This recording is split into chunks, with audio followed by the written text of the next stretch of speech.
Yahudi, kata Israel, orang tuh pada sensitif di Indonesia. Gimana caranya supaya nggak sensitif? Kalau menurut saya perlu edukasi. Oke, edukasi. Iya, shalom bagi kita semua dimanapun kita berada pada saat ini. Kiranya kita semua tetap berada dalam keadaan sehat dan apapun yang merupakan aktivitas kita sepanjang hari ini, kiranya Tuhan Yesus memberkati. Dan kembali berjumpa lagi di channel kita ini, yaitu Zemayan Yassin. Terima kasih buat teman-teman semua dan juga para sahabat yang sudah mendukung perkembangan channel ini dengan setia, dan kiranya kita tetap menggunakannya untuk menjadi berkat bagi semua orang. Nah teman-teman, pada video kali ini saya membagikan kepada kita semua hasil wawancara dari tim Fakta Israel. Nah teman-teman, di mana Ibu Monica mencoba mempertanyakan banyak hal kepada Egy Sujana terkait Israel, yang dimana Egy Sujana ini selama ini teman-teman bisa dikatakan bahwa dialah yang menjadi provokator antar umat beragama, sehingga banyak terjadi kegaduhan, banyak terjadi sentimen dan juga Kristen fobia bisa ada karena Egy Sujana ini, karena ada satu pernyataan yang pernah dia sampaikan di hadapan hakim pada saat itu teman-teman, di mana dia mengatakan bahwa agama selain Islam itu bisa dibubarkan karena tidak sesuai dengan sila yang pertama. Nah, oleh karena itu mari kita simak bagaimana hasil wawancara dari tim Fakta Israel kepada Egy Sujana. Videonya yang berikut ini. Kata Egy Sujana soal Israel.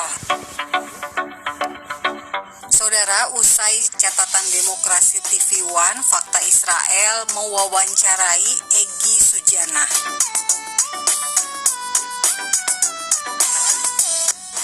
Pak Egy, ini kan gini, selalu kalau dengar kata Yahudi, kata Israel, orang tuh pada sensitif di Indonesia. Gimana caranya supaya nggak sensitif? Kalau menurut saya perlu edukasi. Oke, edukasi. Dengan cara bikin seminar, pertemuan, Iya, setuju. jalan urusan delegasi, ada pencerahan. Oke. Nah, kalau saya memberikan pencerahan itu ke tempat Bapak diundang, mau nggak Pak? Saya aja yang diundang. Enggak, maksudnya saya cerita tentang sejarahnya, misalnya sejarah Israel. Boleh aja, kalau Boleh aja ya? pasti kenapa? Oke. Kalau bisa, Iya. ini kan saya di PKS. Anda tulis suratnya ke DPP, saya mau menjelaskan ini sebagai bentuk edukasi, apakah berkenan? Oke. Fair. Oke. Atau kita nonton film bareng gitu ya? Iya, Kan ada perdamaian Uni Emirat Arab Itu dengan Anda Israel. gimana? Tapi juga jangan lupakan fakta bahwa Israel itu penindas. Oke. Nah, Karena berarti untuk tahu dia bukan penindas, kita kayaknya harus ke sana Iya ya, makanya. ke Palestina Tapi udah ya. pasti dong, karena dia tanah Palestina dirampas tahun 48. Tahun 48. Iya. Sebelumnya sih Nggak ada. Enggak, maksud saya Itu punya sebelumnya ya Nggak. Palestina bentuknya Dia apa? di Jerman, di tempat-tempat lain. Iya, tapi Palestinanya bentuknya apa sebelum 48? Ya itu kan negara kesatuan dari Palestina sendiri. Saya tidak mendalami sejarah mereka, tapi yang pasti orang dunia juga menyadari Tapi tahunnya tahun 48. itu sejak itu.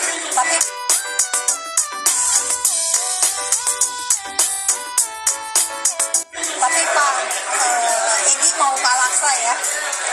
Mau ke Al-Aqsa ya? Alaska tuh Al-Aqsa. Masjid Al-Aqsa mau ya? Al-Aqsa. Al-Aqsa, oke. Mau ya? Mau dong. Itu Mau. kan tempat Tapi kan Nabi. masuknya harus lewat Itu bangun visanya yang ngurus. gimana nih? Ya, makanya sama bos. Tapi mau nggak visanya pakai Israel mau? Ya kalau dikasih mau kenapa enggak? Oh. Urusan. Mantap.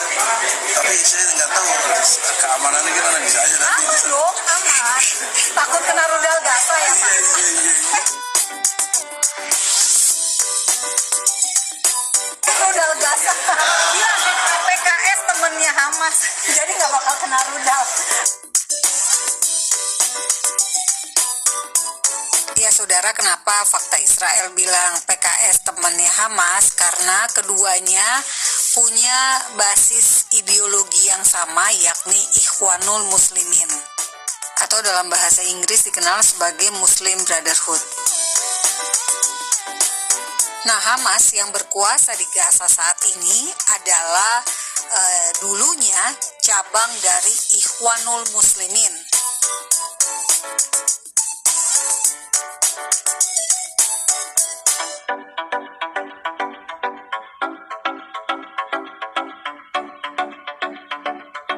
Foto dulu dong, makasih ya Pak.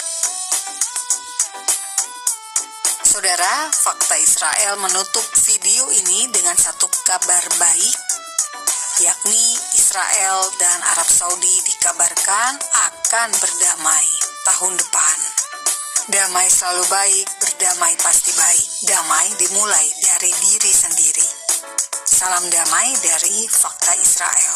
Nah, jadi itu dia videonya teman-teman. Kita sudah mendengar, kita sudah melihat ketika dipertanyakan kepada Egy Sujana tentang Israel ya, yang dimana Israel ini masih punya masalah terkait tanah yang direbut di wilayah Gaza, dan juga Egy Sujana ini punya pandangan sendiri melihat Israel dan Palestina, terlebih-lebih masalah yang dialami oleh mereka terkait masalah tanah atau perbatasan di daerah Gaza.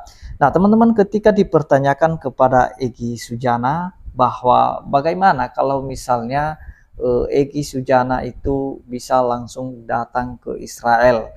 Nah, karena kita lihat tadi apa yang disampaikan oleh Egy Sujana, dia berkata bahwa kita perlu ingat bahwa Israel itu memang penindas atau bisa dikatakan sebagai penjajah. Tetapi Ibu Monica ini dia menanyakan kepada Egy Sujana bagaimana supaya Egy Sujana ini tidak sentimen, tidak memandang Israel ini sebagai penindas, sebagai penjajah. Nah, bagaimana kalau misalnya Egy Sujana ini langsung ke Israel atau langsung terjun ke sana, supaya dia bisa melihat secara nyata, bukan hanya dia melihat dari media-media saja, dari siaran-siaran TV saja, karena kita tahu media pun bisa memberitakan kabar-kabar yang bisa menimbulkan kegaduhan di negeri kita ini, sehingga seolah-olah antar Israel dan Palestina itu sangat parah sekali, sehingga kita berpikir yang ada di Indonesia ini, kita berpikir, kita melihat bahwa Israel itu tidak berkemanusiaan ya, sehingga mereka bisa menindas secara membabi buta warga Palestina. Padahal tidak demikian teman-teman. Itulah sebabnya Ibu Monica ini atau tim dari Fakta Israel ini mencoba mewawancarai Egy Sujana, bagaimana kalau Egy Sujana ini bisa langsung terjun ke daerah Israel, bisa melihat ke sana permasalahan mereka, supaya jangan muncul sentimen, jangan muncul pandangan-pandangan yang buruk. Nah, jadi ada tahun yang mereka bahas tadi. Jadi ketika dipertanyakan kepada Egy Sujana mengenai sebelum tahun itu, dan juga dia jujur ya, Egy Sujana ini dia jujur bahwa memang tidak terlalu mendalami sejarah mereka, terlebih-lebih secara Israel dan juga secara Palestina. Itulah sebabnya kalau boleh saya himbau secara pribadi supaya saudara-saudara kita yang benci dengan Israel ini bisa membaca sejarahnya yang benar di dalam Alkitab. Nah, artinya itu sejarah yang valid ya teman-teman di dalam Alkitab. Dan itu pun sejarah-sejarah yang lainnya itu mengambil sumber juga dari Alkitab. Itu sudah jelas. Karena Alkitab jujur mengatakan, mengungkapkan siapa Israel sebenarnya dan siapa Palestina sebenarnya. Dan bagaimana probleman mereka sejak awal. Bagaimana masalah yang mereka alami sejak awal. Apakah mereka berperang atau mereka bermasalah karena agama atau karena hanya perebutan tanah saja atau wilayah saja. Nah, itu yang disampaikan oleh Egy Sujana. Memang dia mau ke sana ketika dia diajak, hanya saja mungkin dia takut ya, khawatir juga. Makanya dia pertanyakan tadi bagaimana keamanannya di sana atau pengamanannya. Karena mungkin takut kena rudal dia kan di Gaza itu. Nah, jadi teman-teman, Fakta Israel ini sudah biasa ke sana dan tentu saja mereka lebih tahu bagaimana keamanan di sana. Kalau misalnya Egy Sujana ini mau ke Israel untuk membuktikan masalah Israel dan Palestina, ya alangkah baiknya sih supaya nanti dia pulang dari sana dia bisa memberikan pencerahan. Dan terlebih-lebih kiranya Ibu Monica ini bisa membuat satu seminar pencerahan di tempat Pak Eki Sujana, karena itu permintaan Ibu Monica tadi dari tim Fakta Israel. Dia rindu supaya ada seminar di sana, supaya bisa diceritakan secara Israel itu sebenarnya kepada mereka yang membenci Israel. Nah, dan kiranya semuanya bisa terlaksana. Kalau Eki Sujana membuka hati untuk mendengarkan seminar dari Ibu Monica ini, ya kiranya bisa ini menjadi awal keterbukaan dari mereka untuk bisa melihat lebih lagi, lebih luas lagi tentang sejarah Israel. Nah, teman-teman, itu yang mau saya sampaikan. Kiranya Tuhan Yesus memberkati kita semua. Shalom.